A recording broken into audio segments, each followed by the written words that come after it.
Dear student, welcome back Sunshine Classes. Student, आज का topic है फिगर ऑफ स्पीच की 7th डेफिनेशन ओनोमेटोपोइया, यानी कि ध्वनि सूचक अलंकार। स्टूडेंट्स, यदि आप ओनोमेटोपोइया की डेफिनेशन और उसके एग्जाम्पल्स सरल तरीके से कंठस्थ करना चाहते हो तो स्टूडेंट्स इस वीडियो को आप एंड तक देखना। साथ साथ में इस वीडियो को शेयर, लाइक। यदि आप नए स्टूडेंट हो तो सनशाइन चैनल को सब्सक्राइब और बेल आइकन को क्लिक करना बिल्कुल मत भूलना, जिससे कि आने वाली नोटिफिकेशन आपको सही समय पर उपलब्ध होती रहे।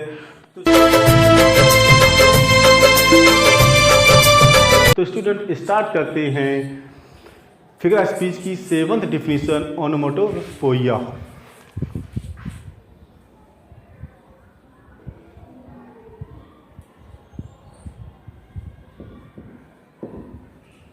ओनोमेटोपोइया यानी कि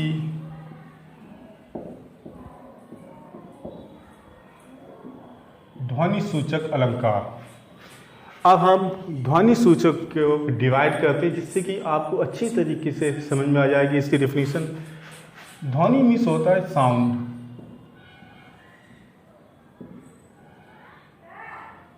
और सूचक मीन्स होता है इंडिकेट।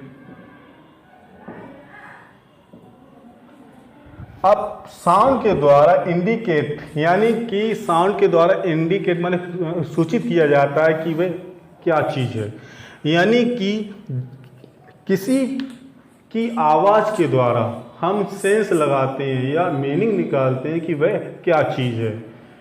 डेफिनेशन से आप लोगों को और अच्छी तरीके से समझ में आ जाएगी। डेफिनेशन की बहुत ही सरल है।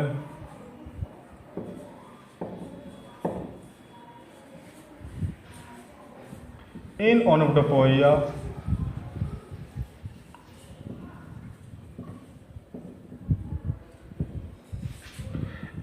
onomatopoeia, the sound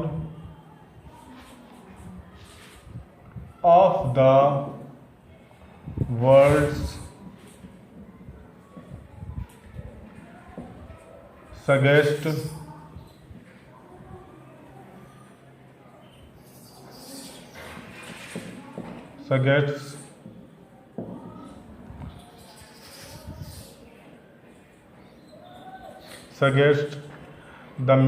the sense, suggests the sense or meaning। Definition है इन ओनोमेटोपोइया ध्वनि सूचक अलंकार में द साउंड माने आवाज के द्वारा, ऑफ द वर्ड्स माने कि शब्दों की आवाज़ के द्वारा, सगेस्ट माने बोध होता है यानी ज्ञान होता है, सेंस माने भाव का, और माने अथवा मीनिंग माने अर्थ का। यानी कि ओनोमेटोपोइया फिगर ऑफ स्पीच में यानी ध्वनि सूचक अलंकार में शब्दों की आवाज़ के द्वारा हमें सगेस्ट माने ज्ञात होता है कि सेंस लगाते हैं, यानी कि भाव लगाते हैं, और मीनिंग माने सेंस माने अंदाज़ा भी लगाते हैं, और मीनिंग माने अर्थ भी निकालते हैं। इसमें दो वर्ड्स बहुत ही यूजफुल है। एक तो आ रहा है हमारा साउंड, दूसरा आ रहा है सेंस और मीनिंग। सेंस और मीनिंग, ये दो वर्ड्स आ रहे हैं, sound, suggest, about, meaning. Definition है इन ओनोमेटोपोइया अलंकार में द साउंड माने आवाज़, ऑफ द वर्ड्स माने शब्दों की आवाज़ से, सगेस्ट माने बोध होता है, द सेंस माने अंदाज़ा लगाते हैं, और माने अथवा मीनिंग माने अर्थ का प्रयोग करते हैं। जैसे कि साउंड, अब हमको कभी कभी साउंड रूम में सुनाई देती है म्याऊं की। जैसी हमने साउंड म्याऊं की सुनी तो उससे सेंस लगाती है, म्याऊं की आवाज़ से हम क्या लगाते हैं, सेंस लगाते हैं।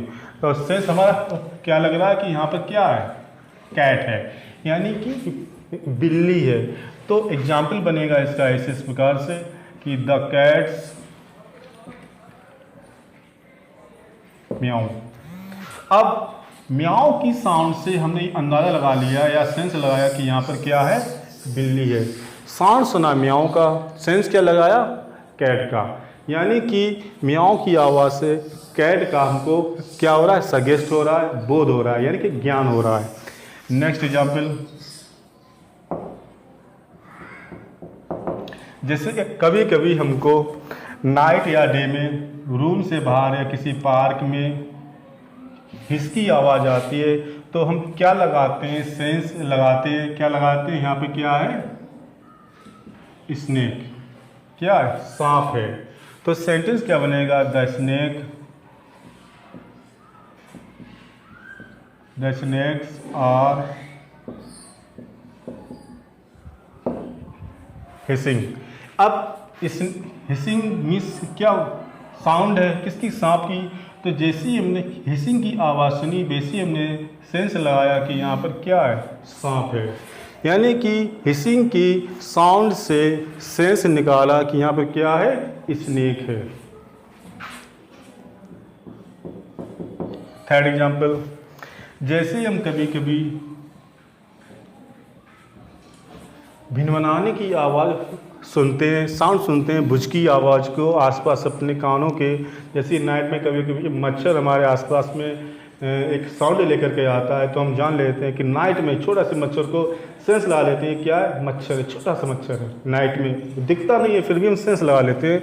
तो वैसे ही जब आसपास हमारी मक्खियाँ जो होती हैं भनभनाती हैं, बुझ करती है तो हम क्या लगाते हैं, सेंस। यहाँ पे क्या है, बीस मक्खियाँ हैं। तो सेंटेंस क्या बनेगा,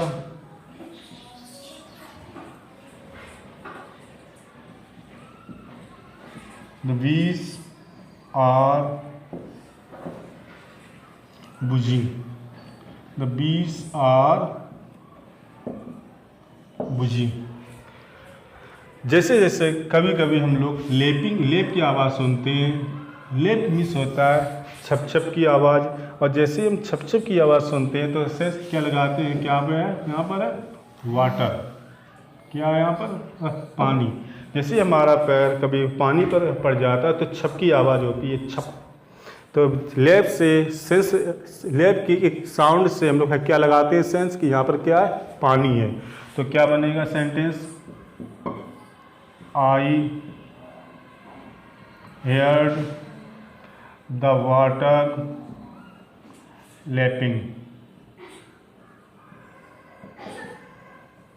तो इस प्रकार से स्टूडेंट्स साउंड से, म्याऊं की आवाज़ से हमने सेंस निकाला, यहाँ पर बिल्ली है, म्याऊं की आवाज़ से कैट, हिस की आवाज़ से, साउंड से सेंस निकाला, यहाँ पे क्या, स्नेक है, हिस स्नेक।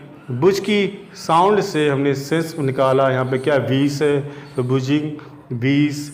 और लैप की साउंड से हमने सेंस या मीनिंग निकाला, वाटर, तो लैपिंग एंड वाटर। यानी कि ये सब एक दूसरे से कनेक्टेड हैं। जब भी किसी सेंटेंस में साउंड दी जाए और साउंड का कनेक्टेड यानी संबंध सब्जेक्ट या किसी अन्य वस्तु से हो तो समझ लेना कि वह एग्जाम्पल ओनोमेटोपोइया का है। बहुत से एग्जाम्पल आपको दिए जाएंगे बोर्ड एग्जाम